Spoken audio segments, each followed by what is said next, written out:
Puedes saber que tu historia tiene un problema y no tener ni idea de dónde está. Puedes releerla 10 veces y seguir sin verlo. El problema no es la historia, es que no tienes el vocabulario para nombrarlo, y lo que no puedes nombrar, no puedes arreglarlo. Hoy te doy ese vocabulario y te digo para qué vale. Vamos a empezar por los engranajes de la historia. Toda historia tiene 5 sucesos básicos: detonante, conflicto, punto de inflexión, clímax y resolución. Estos son los engranajes con los que vamos a trabajar. No son pasos para seguir en orden, son las piezas que cuando encajan hacen que una historia se mueva sola. Cuando no encajan, la historia se atasca. Y ahora vas a saber exactamente dónde. Lo primero, el detonante, o incidente desencadenante, o catalizador, o punto de ataque si quieres. Todos estos nombres describen exactamente lo mismo: el evento que rompe el equilibrio inicial y obliga a la historia a comenzar. Antes del detonante hay una situación, después del detonante hay una historia.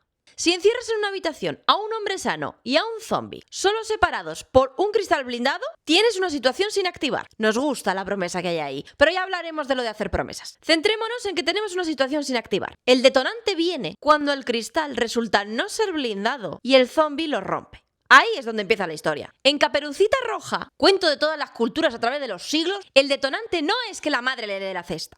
Es que tiene que hacer ese recorrido sola por primera vez. Ese es el momento en el que la situación se convierte en historia. Hay alguien que tiene que ir a algún sitio, hay un bosque y hay algo que puede salir muy mal. Como se suele decir, se masca la tragedia. El siguiente engranaje es el conflicto, que es la fuerza sostenida que impide al protagonista obtener lo que necesita. Y aquí quiero ser precisa. El conflicto no es una pelea, no es una discusión, no es una tensión superficial, ni es una tensión sexual no resuelta. Es la tensión fundamental que sostiene toda la puñetera historia. Y para que se entienda mejor y nos ubiquemos, puede ser de 3 formas: externa, que es el protagonista contra otro personaje, otras fuerzas; interno, que es el protagonista contra sí mismo; o trascendente, que es el protagonista contra el destino, la sociedad, Dios, lo que está más allá de su control. Las historias que más duran suelen ser las que tienen los 3 niveles activos. Pero lo más importante no es cuántos niveles tiene el conflicto, es que escale. Un conflicto que no crece no es un motor narrativo, es un obstáculo muy bonito, que no vale para nada. Siguiente engranaje: punto de inflexión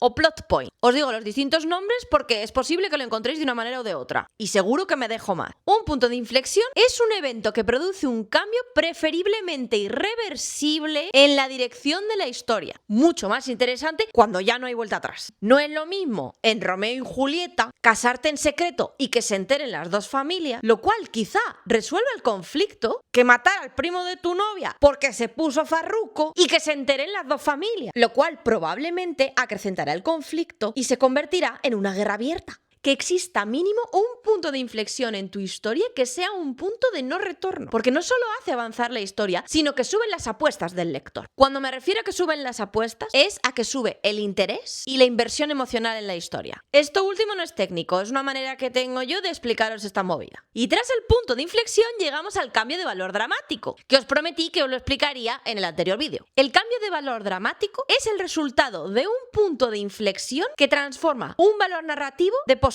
a negativo o al revés. Si no hay cambio de valor, probablemente ese punto de inflexión está mal ejecutado o no hace falta ninguno y por lo tanto la escena es decorativa, como un jarrón de casa. Lo quitas y pones un florero y da igual. En La Bella Durmiente, el valor en juego desde el principio es la vida. Celebración, futuro, esperanza, porque tenemos a una nueva princesa. La maldición de Maléfica es un cambio de valor dramático brutal. De la vida garantizada a la muerte anunciada. Todo lo que viene después es la historia gestionando ese cambio. Y el beso del príncipe es la restauración del valor original. Hemos hablado del detonante y del punto de inflexión, vamos a hablar ahora del clímax, que es literal el punto de inflexión de mayor tensión del conflicto de toda la historia. Robert McKee concretamente distingue entre el momento de decisión y la acción resultante de esa decisión. No tienes por qué hacer esa separación. Si esa distinción te ayuda a construir el clímax, úsala sin reparo. Hay conflictos complejos que se alargan un poco más en el tiempo narrativo del clímax y hacer esa partición es de mucha ayuda. Y el último engranaje básico es la resolución. El cierre coherente del ciclo abierto por el detonante. No implica final feliz. En la tragedia, la resolución es la catástrofe. Y ojo que esto es importante y no siempre se aclara. La resolución no cierra el clímax, cierra el detonante. Esto último es lo más importante. A la hora de resolver tu historia como autora, tienes que volver al detonante y decidir cómo lo cierras, no cómo cierras el clímax. Si sabes cómo cerrar el detonante, el cierre del clímax no será un problema, porque inevitablemente seguirá la lógica de lo que ya abriste. Ahora que ya tienen los engranajes, vamos a ver cómo encajan entre ellos. Estructura narrativa, argumento y trama no son lo mismo. No,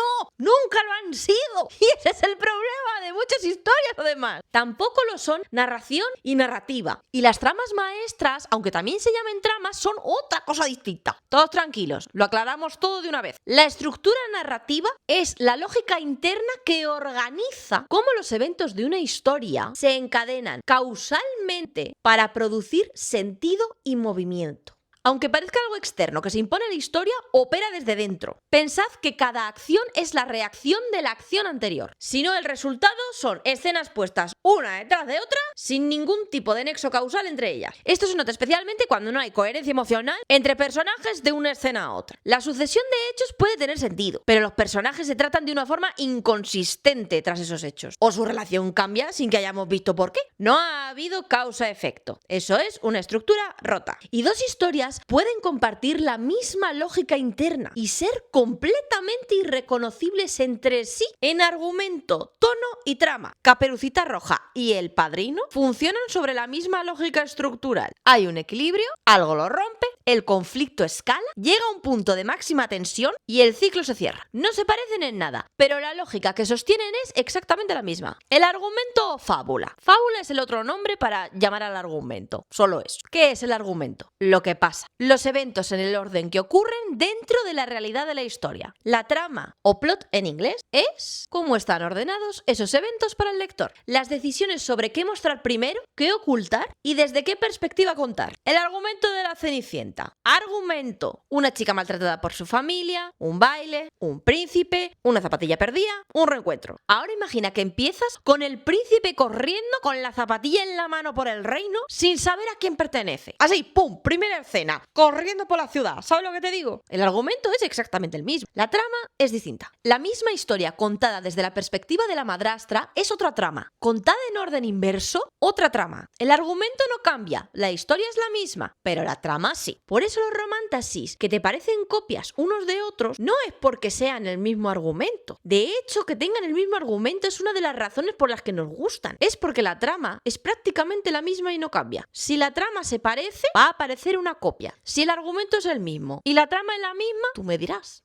Lo interesante es que la trama sea diferente. Y las tramas maestras, esas que nos nombraste en el primer vídeo, una vez explicadas las diferencias anteriores, la distinción es bastante sí. Las tramas maestras sí son plantillas, porque destilan la lógica interna de miles de historias que ya funcionaron. No son arbitrarias, son estructuras probadas convertidas en patrones reutilizables. Describen el qué tipo de historia es, mientras que la estructura explica por qué funciona. O sea, por qué cada evento hace necesario el siguiente. Y como son plantillas, pues cada autor tiene su propia clasificación de esas plantillas. Por eso la estructura nos ayuda a diagnosticar y construir cualquier historia, mientras que las tramas maestras sirven a la creatividad cuando buscamos un tipo de historia concreta. En el bloque 4 de este curso las veremos con detalle, no rayarse. ¿Y narrativa y narración no son lo mismo? Pues no. Narración es el acto de contar. La voz, el estilo, la instancia que comunica la historia del lector. Narrativa, en el uso pedagógico, que es el que vamos a hacer en este curso, es el sistema que sostiene la historia por debajo de la narración. En el uso académico español, narrativa se refiere al género literario de la prosa de ficción. Lo aclaro porque te los puedes encontrar usados indistintamente. En este curso usamos los términos que son más útiles para escribir, no para aprobar un examen de teoría literaria. Y aquí tenemos tema, y nunca mejor dicho, porque me canso de leer cosas extrañísimas de lo que es el tema. Y sobre todo porque lo que veo no es aplicable a escribir una historia. El tema es la idea abstracta que la historia explora. Hasta aquí todo bien. Y aquí quiero ser precisa porque el tema no es general. No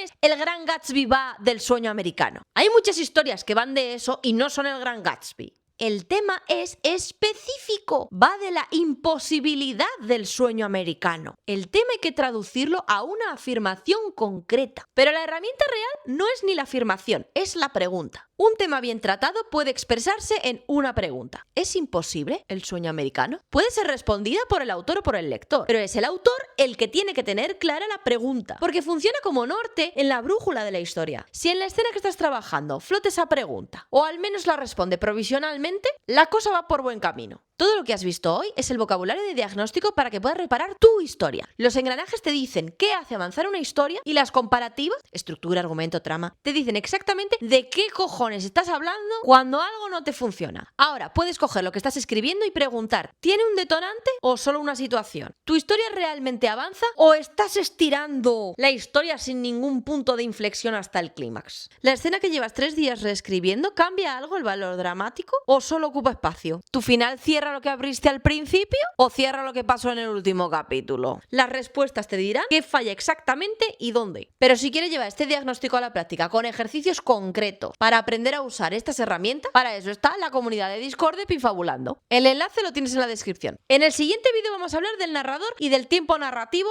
que os veo muy perdidos con eso. De quién habla, cuánto sabe y cómo estas decisiones pueden ser la diferencia entre una historia que funciona y una que se atasca todo el rato sin que sepa muy bien por qué. A ver si va a ser el narrador y el tiempo narrativo. Te veo en el siguiente vídeo. Anota todo lo del vídeo. ¡Chao!